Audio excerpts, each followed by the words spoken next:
No dia 26 de fevereiro de 2020, foi confirmado o primeiro caso de Covid-19 no Brasil. Um homem de 61 anos voltou de viagem da Itália e foi atendido pelo Hospital Albert Einstein. 27 de fevereiro de 2020, só um dia depois do primeiro caso, 132 pessoas são suspeitas de acordo com o Ministério da Saúde. 48 horas depois da primeira confirmação no país, brasileiras sequenciam o genoma da Covid-19. Elas são Jaqueline de Jesus e Esther Sabino. 29 de fevereiro de 2020 é confirmado o segundo caso da doença no país. Um homem de 32 anos voltou de viagem da região de Lombardia, na Itália. 13 de março de 2020, o Ministério da Saúde notifica a primeira morte pelo vírus no Brasil. 24 de março de 2020, o governo de São Paulo declarou 15 dias de quarentena em todo o estado. Apenas serviços essenciais como abastecimento, alimentação, saúde e bancos poderiam estar abertos. O presidente Jair Bolsonaro criticou o posicionamento e contrariou especialistas e as autoridades sanitárias. Também culpou os veículos de comunicação e disse que o coronavírus é apenas uma gripezinha. 16 de abril de 2020, o ministro da Saúde, Henrique Mandetta, é demitido. 15 de novembro de 2020, o recorde mundial de mortes pela Covid-19. 9 de dezembro de 2020, o Instituto Butantan começa a produzir a vacina Coronavac. O governador João Dória diz que em 25 de março de 2021 a população começaria a tomar a vacina. Em um ano de pandemia, o Brasil já presenciou 4 trocas do ministro da Saúde. O cardiologista Marcelo Queiroga é o atual ministro. Cerca de 7% da população brasileira está imunizada. A Covid-19 matou mais brasileiros em 2021 do que em todo o ano de 2020. Isso que a gente ainda está no mês de maio. Festas clandestinas, passeios, rolês, aglomeração cada vez mais crescente. Fez os jovens serem os principais alvos da doença e estão morrendo cada vez mais. De acordo com a Agência Brasil, 716 festas clandestinas foram encerradas pela Força Tarefa em São Paulo. Todo tipo de aglomeração é proibido, principalmente em locais com péssima ventilação, sem higienização necessária e pessoas sem máscara. Foi em setembro de 2016 que o TikTok foi fundado. Uma época em que ninguém imaginaria ter que ficar em casa, evitando o contato alheio e ter que usar uma máscara sempre que sair de casa.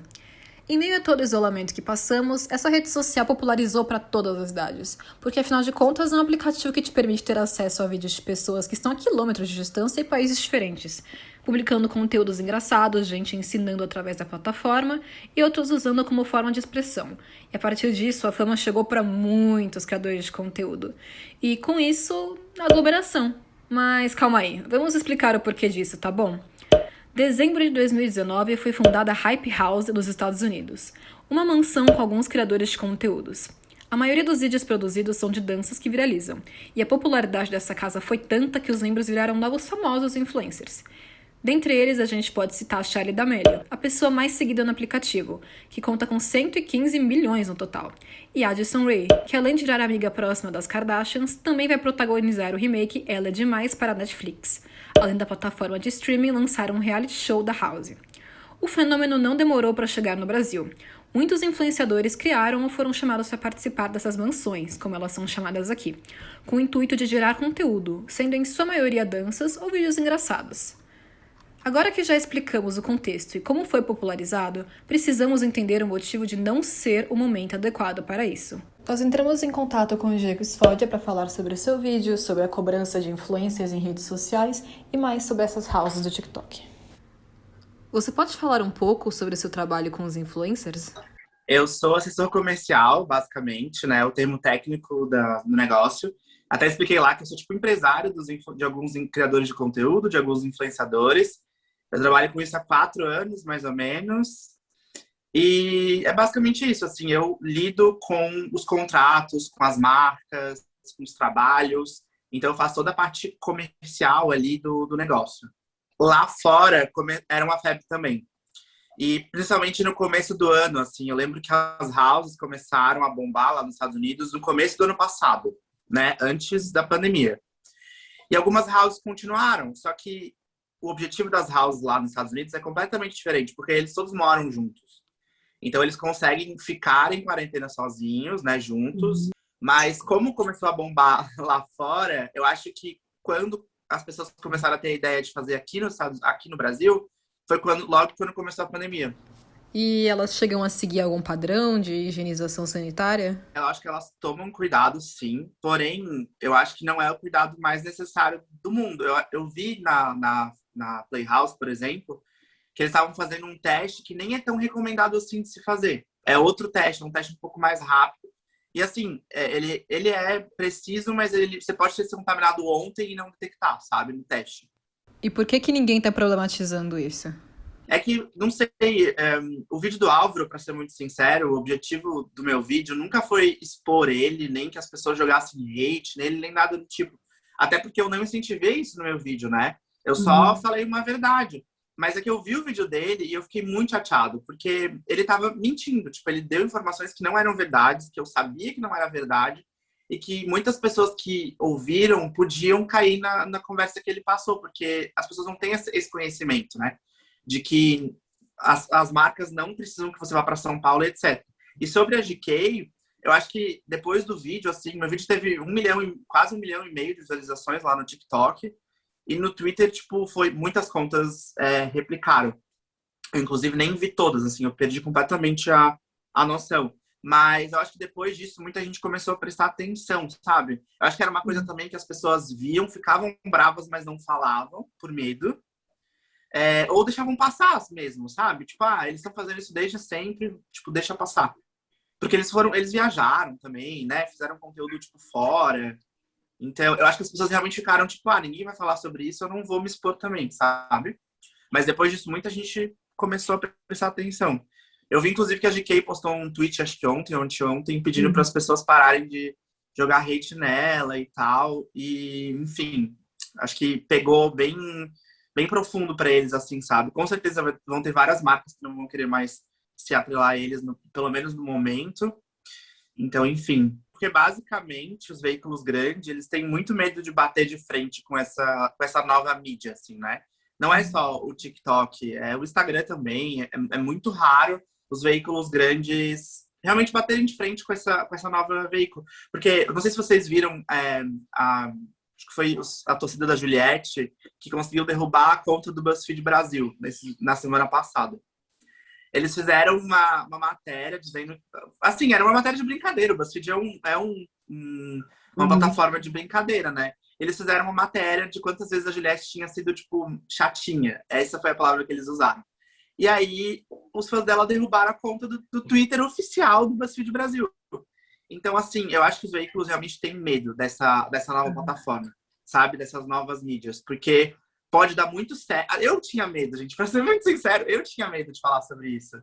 Porque eu cheguei a deixar o vídeo no rascunho e fui conversar com um amigo meu, que é o Guzoca, que é lá do TikTok. Acho que você tem que falar. Primeiro, porque tem pouca gente falando sobre isso. E segundo, porque você vai dar uma visão que as pessoas realmente não têm, sabe?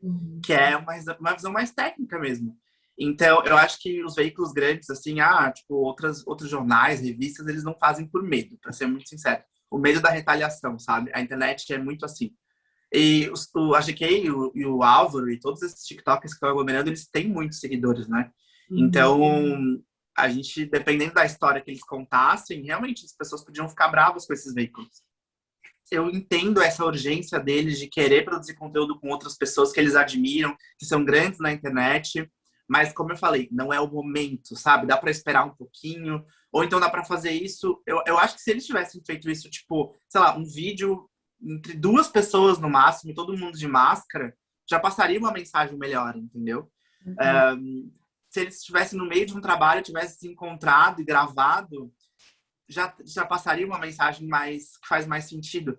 Mas é que tem algumas pessoas realmente que não se tocam, não tem essa noção, sabe? Acho que vai impactar muita gente. E você acredita que isso vai acabar influenciando os seguidores deles a se aglomerarem também? Sim, eu acho que a gente não consegue dimensionar o quanto, né? Mas o TikTok é uma rede social de pessoas muito jovens.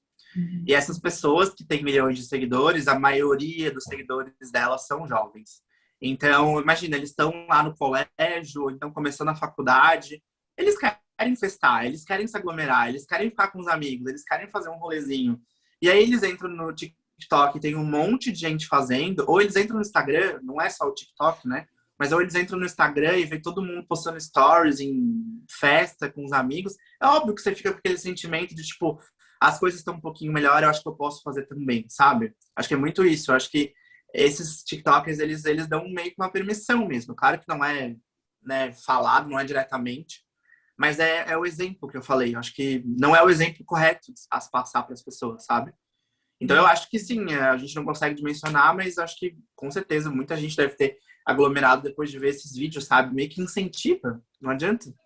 É muito engraçado porque eu já tô mais acostumado, assim. Eu já tive um vídeo meu que foi viral no Twitter e não foi por um bom motivo e eu já tô mais acostumado, assim. Eu sei que as pessoas estão lá, elas não estão também estão me atacando, elas estão atacando o que eu falei, né? E aí tiveram muitas pessoas que fizeram isso. Tiveram pessoas, claro, que eu queria fama, né? Que eu queria ficar famoso em torno de um assunto polêmico. E muita gente me criticando, tipo, mas duvido que você esteja em casa, sabe? Duvido que você esteja fazendo isso. E é muito legal, porque você fala sobre um assunto, parece que você tem que ser o exemplo do assunto, assim. A pessoa que tá fazendo errado não precisa ser o exemplo, mas você que tá falando sobre aquilo precisa. E sim, recebi alguns ataques, mas para ser muito sincero, foram muito poucos, assim. Eu vi realmente muito mais coisa positiva. Tinham pessoas falando, tipo, nossa, eu sempre vi isso e eu fiquei feliz que alguém falou, finalmente.